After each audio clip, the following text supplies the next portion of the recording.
আজকে বিভিন্ন জায়গায় হামলা শুরু হয়েছে, মাথা গরম হয়ে গিয়েছে। মাঘ মাস, আরে ভাই এখন মাথা গরম হলে চৈত্র মাসে কি করবেন? একটু ঠান্ডা রাখেন না। এখন তো আরামদায়ক বাতাস আছে, আবহাওয়া আছে, এই সময় গরম করিয়েন না মাথাটা। পায়ে পাড়া দিয়ে মুখের উপর ঠুটের উপর ঘুষি মারবেন আর বলবো যে এবার কানটাও ছিঁড়ে নেন, এই কাজ হবে না। বরঞ্চ সমান ওজনের হিসাব নিকাশ আপনাদের দিকে ফিরিয়ে দেওয়া হবে। আমরা কারো পায়ে পাড়া দিয়ে ঝগড়া বাঁধাতে চাই না, কিন্তু কেউ ঝগড়া বাঁধাতে আসলে ছেড়েও দেওয়া হবে না। আমরা কি চাই সেই দুঃশাসনের যুগ আবার ফিরে আসুক, সেই ফেসিবাদ আবার ফিরে আসুক?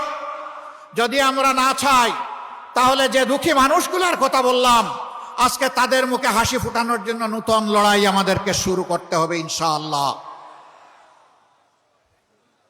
এ লড়াই কোনো দল, কোনো গোষ্ঠী, কোনো পরিবারের মুক্তির লড়াই নয়। এ লড়াই 18 কোটি মানুষের মুক্তির লড়াই। জাতি, ধর্ম, বর্ণ নির্বিশেষে সারা বাংলাদেশী জনগণের মুক্তির লড়াই। আজ তাহলে দেশবাসীর কাছে পরিষ্কার হয়ে গেল এই দেশের মানুষ, মাটি এবং সম্পদ, ইজ্জত কার কাছে নিরাপদ। এটা কি এখন আর বুঝতে কোনো বাকি আছে? কোনো বাকি নাই। সারা বাংলাদেশের জনগণ প্রত্যক্ষ করেছে ক্ষোভ, ছোপ, রক্ত আর খারি কালি লাশ। করোনা তার ব্যতিক্রম ছিল না। তাই ফ্যাসিবাদী শাসন আমলে শুরু থেকে শেষ পর্যন্ত, বরঞ্চ তারও একটু আগে আমি ফিরে যেতে চাই সেই পল্টন মোড়ের 2006 সালের 28 অক্টোবরের নৃশংস লগিবইটার হত্যাকাণ্ডে। এখান থেকে শুরু করে 24-এর 5ই আগস্ট পর্যন্ত যাদের আত্মাহুতি, যাদের আত্মত্যাগের বিনিময়ে আজ আমরা বাংলাদেশ পেয়েছি, আমি সেই সমস্ত শহীদানের প্রতি গভীর শ্রদ্ধা নিবেদন করছি। যে সমস্ত ভাই বোনা জুলুম, অত্যাচার, ফ্যাসিবাদের প্রতিবাদ করতে গিয়ে আহত, পঙ্গু হয়েছেন, লড়াই করেছেন, দফায় দফায় মামলা গলায় নিয়ে জেলে গিয়েছেন, এমনকি অনেকের পক্ষে দেশে থাকাও সম্ভব হয়নি, আমি তাদের প্রতি সহানুভূতি এবং শ্রদ্ধা নিবেদন করছি। সম্মানিত ভাই ও বোনেরা, খুলনাকে একসময় বলা হতো শিল্পের রাজধানী। আজকে শিল্প 54 বছরে বিকশিত না হয়ে মুখ থুবড়ে পড়ে আছে। এক এক করে সবগুলা সরকারি ব্যবস্থাপনায় পরিচালিত শিল্প কারখানা বন্ধ হয়ে আছে। দুনিয়ার দেশগুলো শিল্পের দিকে এগিয়ে যাচ্ছে, আর আমরা শিল্পকে একটা একটা করে খুন করছি। আপনাদের স্মরণ থাকার কথা, 2001 থেকে 2006 4 দলীয় জোটের একটা সরকার ছিল। আমাদের সেই সময়ের সম্মানিত আমির শহীদ মৌলানা মতিউর রহমান নিজামী, তিনি এক সময় এসে 15 বছরের মাথায় শিল্পমন্ত্রীর দায়িত্ব পেয়েছিলেন। দায়িত্ব হাতে নিয়ে বলেছিলেন, আল্লাহ আমাকে তৌফিক দিলে আমার মেয়াদকালে নতুন করে আর একটি শিল্প কারখানায় তালা ঝুলাতে আমি দেব না। তিনি বলেছিলেন, আমি আমার যেটুকু যোগ্যতা আছে সবটুকু উজাড় করে বন্ধ, তালাবদ্ধ কারখানাগুলো আমি খুলে দেওয়ার চেষ্টা করব। এবং বাংলাদেশে তিনি তাই শুরু করেছিলেন। তার রেখে যাওয়া অসমাপ্ত কাজ এখন বাংলাদেশ জামাতে ইসলামী সহ 11 দল সম্পন্ন করতে চায়। এই শিল্প কারখানাগুলো বন্ধ হওয়ার কারণে লক্ষ লক্ষ শ্রমিক বেকার হয়ে পড়েছেন। এখানে একজন মানুষ বেকার হয়নি, একজন মানুষ বেকার হওয়ার সাথে সাথে একটা পরিবার বিপদের মুখে পড়ে গিয়েছে। আমরা ইনশাআল্লাহ জনগণের ভালোবাসায়, সমর্থনে, ভোটে, রায়ে, আল্লাহ তাআলার ইচ্ছায় যদি এদেশের সেবা করার সুযোগ পাই, আমরা কথা দিচ্ছি বন্ধ নয়, বন্ধগুলা খুলব, নতুন করে ইন্ডাস্ট্রি স্থাপন করা হবে এবং আমাদের সন্তানদের হাতে কাজ তুলে দেওয়া হবে। ছেলেরা কাজ করবে, মেয়েরা কাজ করবে, স্বস্তির সাথে, নিরাপত্তার সাথে কাজ করবে ইনশাআল্লাহ। আমরা কর্মক্ষেত্রে মামা খালুর কোনো হিসাব নিকাশ নেব না। ওই টেলিফোন আমাদের কাছে অচল। আমরা ইনসাফের ভিত্তিতে যার পাওনা তার হাতে তুলে দেব। এমনকি আমরা এটাও দেখব না একজন উপযুক্ত নাগরিক তিনি কোন ধর্মে বিশ্বাসী, এইটাও আমরা দেখব না। আমরা দেখব এই কাজের জন্য তিনি উপযুক্ত ব্যক্তিটি কিনা। তিনি যদি উপযুক্ত ব্যক্তি হন তাকে তার যথাস্থানে সম্মানের জায়গায় বসিয়ে দেওয়া হবে। সম্মানিত ভাই ও বোনেরা, 15.5 বছর শুধু আমরা নির্যাতিত হইনি, আরো অনেকেই নির্যাতিত হয়েছেন। তবে এইটা সঠিক, আমরা যেভাবে নির্যাতিত হয়েছে সেইভাবে অন্য কেউ নির্যাতিত হননি। কারো অফিস সবগুলো বন্ধ ছিল না পুরোটা সময় জুড়ে। কারো নির্বাচন কমিশনের নিবন্ধন অন্যায়ভাবে বাতিল করা হয়নি। কারো দলীয় প্রতীক কেড়ে নেওয়া হয়নি। কারো নেতাদের ঘর বাড়ি বুলডোজার দিয়ে ভেঙে ফেলা হয়নি। এবং শেষ পর্যন্ত দিশাহারা হয়ে কারো সংগঠনকে নিষিদ্ধ ঘোষণা করা হয়নি। এই সবগুলা ছিল জামাতে ইসলামের উপর চরম জুলুম। সেই সময় আপনারা আমাদেরকে আশ্রয় দিয়েছেন দেশবাসী, আপনারা আমাদেরকে ভালোবাসা উপহার দিয়েছেন, আপনারা সাহায্যের হাত বাড়িয়ে দিয়েছেন। মায়েরা আমাদের জন্য খাবার সংগ্রহ করেছেন, ভাইয়েরা আমাদের নিরাপত্তার ব্যবস্থা করেছেন। সেই দিন আমাদেরকে আশ্রয় দেওয়ার মানে ছিল নির্ঘাত। আপনার সম্পদ, আপনার জীবন এবং আপনার ইজ্জতের পর আপনি আক্রমণকে আহ্বান করে নিচ্ছেন। সরকারের কুপানলে পড়বেন, আপনারা তা পরোয়া করেননি। আমাদেরকে আপনারা আদর করে ভালোবেসে আপনাদের কুলে বুকে আমাদেরকে ঠাঁই করে দিয়েছিলেন। আমরা আপনাদের কাছে বড়ই ঋণী। এ ঋণ পরিশোধ করার কোনো শক্তি আমাদের নেই। মহান আল্লাহ তাআলার দরবারে দোয়া করি, যেভাবে আপনারা আমাদের জন্য নিরাপদ আশ্রয় করে দিয়েছিলেন, আল্লাহ যেন এই দুনিয়া এবং আখিরাতে আপনাদের জন্য সেই নিরাপদ ঠিকানা ঠিক করে দেন। আজ বলতে পারেন আমি এখানে দাঁড়িয়েছি বাংলাদেশ জামাতে ইসলামের পক্ষে কথা বলতে নয়। সেই 15.5 বছর মায়ের বুক থেকে যে সন্তানকে কেড়ে নেওয়া হয়েছে, আমি ওই মায়ের পক্ষে আজকে কথা বলতে দাঁড়িয়েছি। যে বাবার বুক থেকে তার সন্তানকে তুলে নেওয়া হয়েছে, আমি সেই বাবার পক্ষে কথা বলতে দাঁড়িয়েছি। যে বোনটির বুক থেকে তার স্বামীকে উধাও করা হয়েছে, আমার সেই বোনটি, আমার মজলুম বোনটির পক্ষে আমি এখানে দাঁড়িয়েছি। যে কচি সন্তানগুলোকে এতিম করা হয়েছে, আমি সেই এতিম অবুঝদের পক্ষে এখানে দাঁড়িয়েছি। ঘুরে ঘুরে সারা বাংলায় তখন চেষ্টা করেছি সেই মজলুমানের খোঁজখবর নেওয়া। তাদের দুয়ারে গিয়ে হাজির হয়েছে জীবনের রিস্ক নিয়ে। আমি তাদের চোখের কোনায় তরল পদার্থ দেখেছি। সেই তরল পদার্থ চোখের সাধারণ পানি ছিল না। তাদের আপনজন প্রিয়জন হারানো যে মানুষগুলো দুনিয়া থেকে চলে গিয়েছে, তাদের রক্তের ফুটা আমি চোখের কোনায় দেখতে পেয়েছিলাম।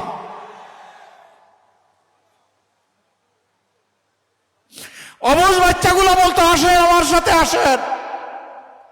হাত ধরে নিয়ে একটা দেয়ালে তার বাবার একা ছবি দেখে বলতো, এটা আমার বাবা। আমার বাবা কি আর আসবে?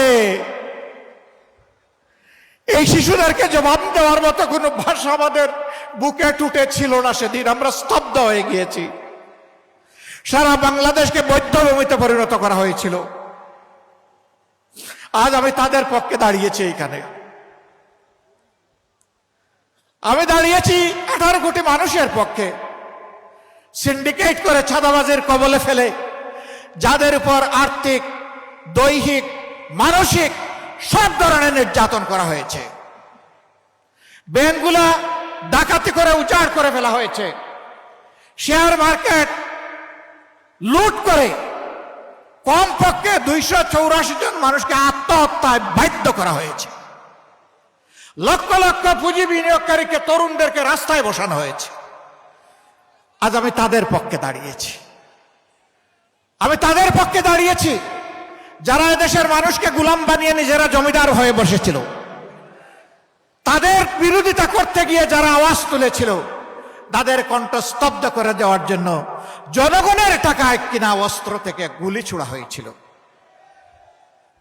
24-এর বিপ্লবের সময় শিশু থেকে বৃদ্ধ, বোন থেকে ভাই, সেই টেকনাফ থেকে তেতুলিয়া, জাফলং থেকে সুন্দরবন, সবাই নেমে পড়েছে।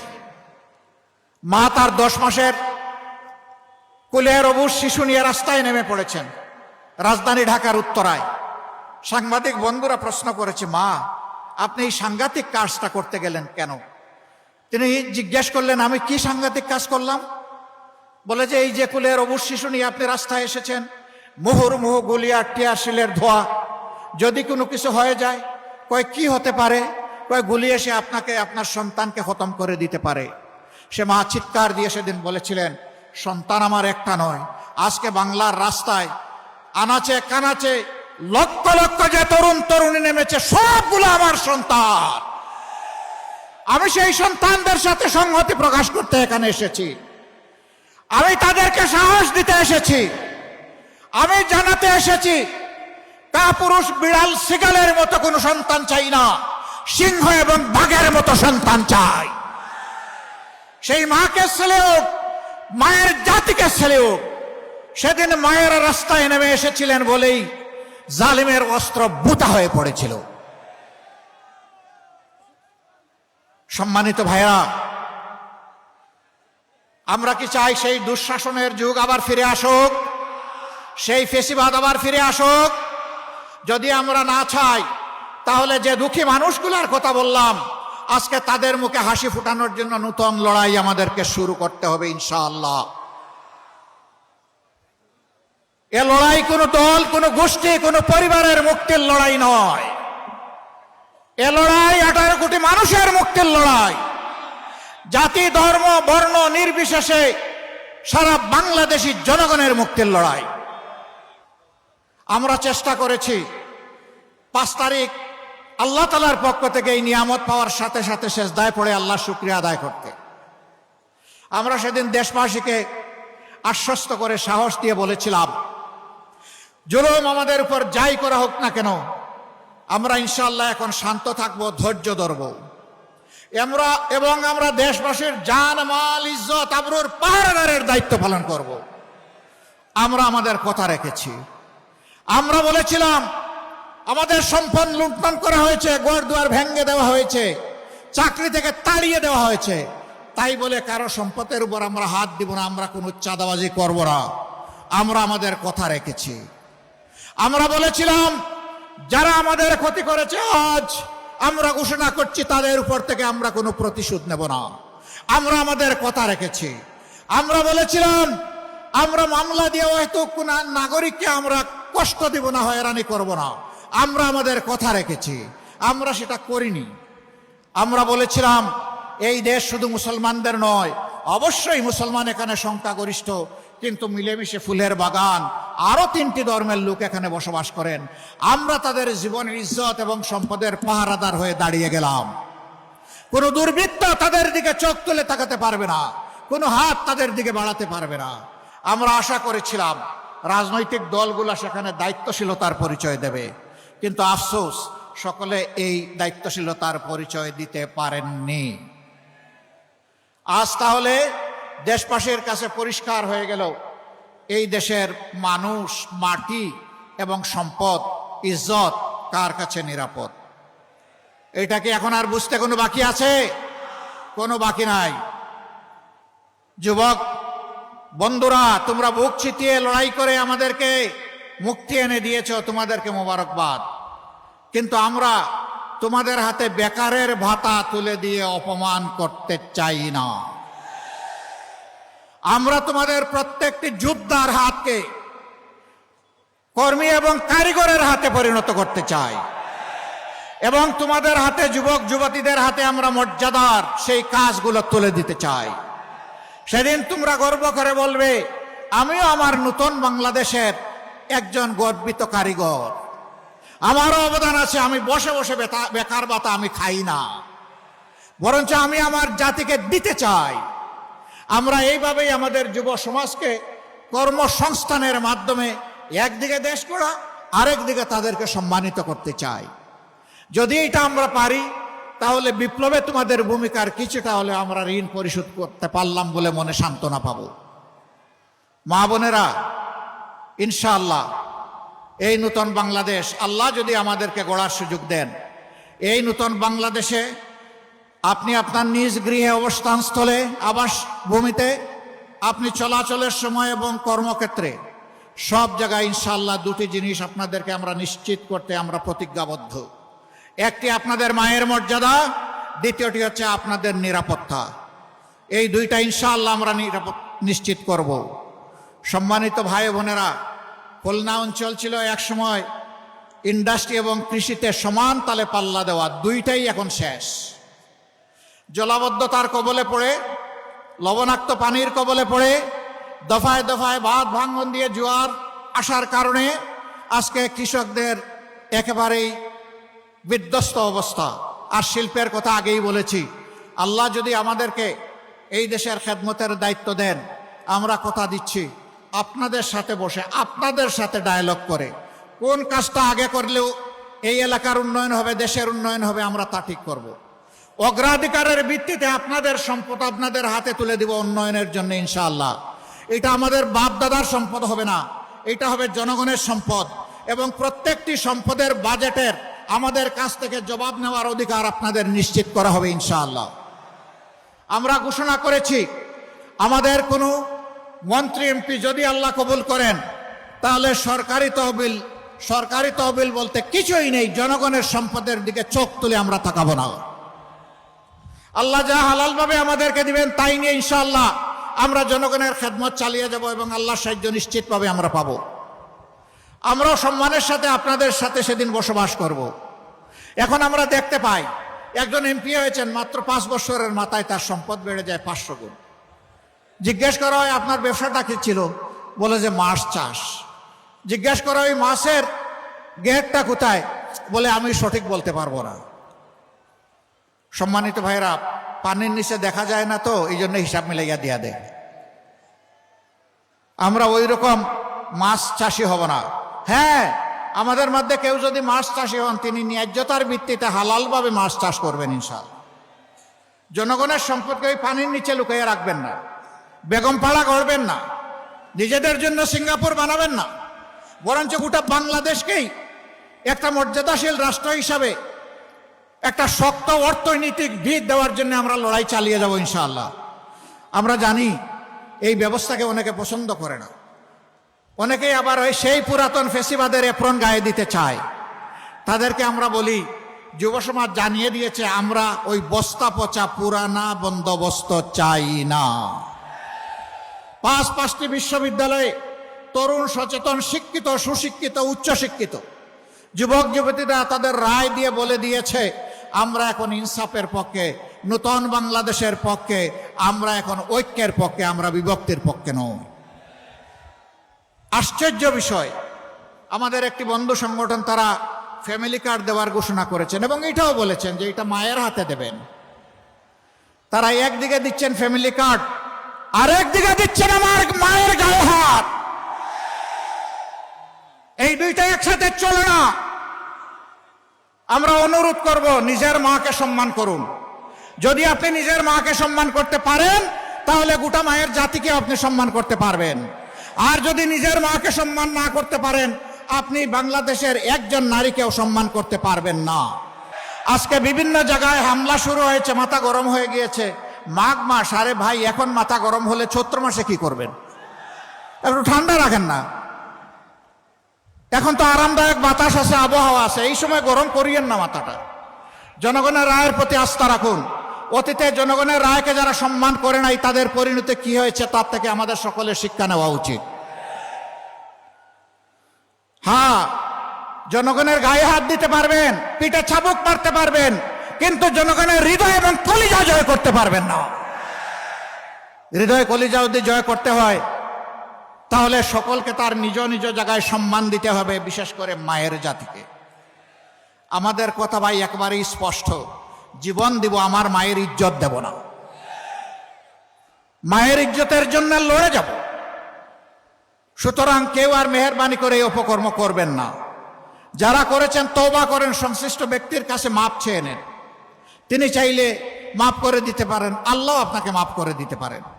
কিন্তু সেই কালো হাত আর যদি সামনে বাড়ানোর চেষ্টা করেন, আমরা গালে হাত দিয়ে বসতে পারবো না ভাই। পায়ে পাড়া দিয়ে মুখের উপর ঠুটের উপর ঘুষি মারবেন আর বলবো যে এবার কানটাও ছিঁড়ে নেন, এই কাজ হবে না।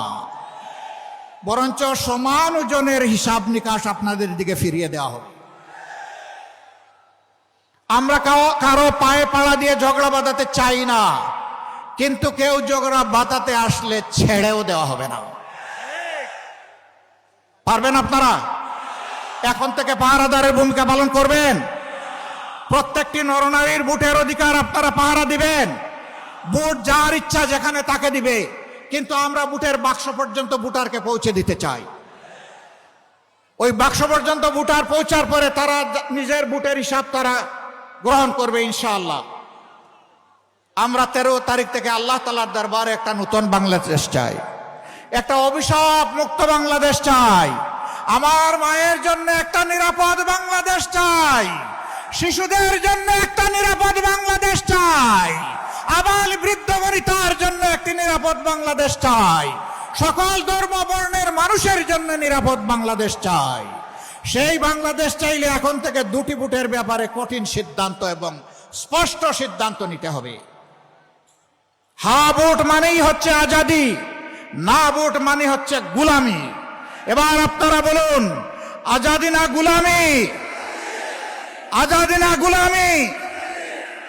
12 তারিখ ভোট হবে ইনশাআল্লাহ হায়ের পক্ষে। প্রথম ভোট হা, এরপরের ভোটটি হবে ইনসাফের পক্ষে। যারা তাদের চরিত্র হেফাজত করেছে, সংগঠনকে হেফাজত করেছে, তারা দেশকে হেফাজত করবে ইনশাআল্লাহ। আমরা এই দুইটি ভোট, এই দুইটি আমানত প্রত্যেক ব্যক্তির কাছে আমরা হাত পেতে আবেদন জানাই, আপনারা আমাদেরকে দিন। অনেককে পরীক্ষা করেছেন, এই দায়িত্ব একবার আমাদেরকে দিয়ে আমাদেরকেও পরীক্ষা করুন এবং আমাদের সাথে থাকুন। আমরা কথা দিচ্ছি, আমরা আপনাদের সাথে থাকবো ইনশাআল্লাহ।